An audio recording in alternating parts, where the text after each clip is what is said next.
Hi and welcome back to our channel, Got Suspended Clients. Today we're going to discuss the invoices and how to keep up with Amazon requirements. But as usual, before we begin, don't forget to subscribe to our channel and press that ring bell button below so you get notified whenever we post a new tutorial. As you know, even a very simple document like an invoice can be so crucial when operating on Amazon. When Amazon requires invoices from its sellers, it is important to respond in a timely manner and with the correct information. So this is what your invoices should include. First of all, matching information. This basically means that the information on the invoice should match the information found on your Amazon account. This includes account or business name, address, email, phone numbers, etc.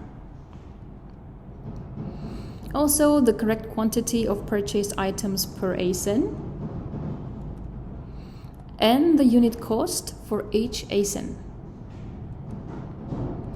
The date each specific order was placed on, as well as the date on which the order was received. Accurate descriptions of products which have been purchased. They should include SKUs, UPC codes, product titles, dimensions, weight, etc. Pricing. Pricing that falls into a logical ballpark. You should never underprice or overprice, and you should always keep the MAP agreement and never violate it. All calculations should match. If you want to have a successful career on Amazon, you should be equipped with e-commerce knowledge. Contact our experts for a free consultation today. We're happy to help you.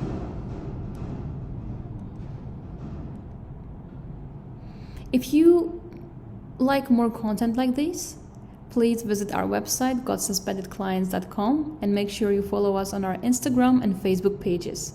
Thank you for watching and see you next time. Bye.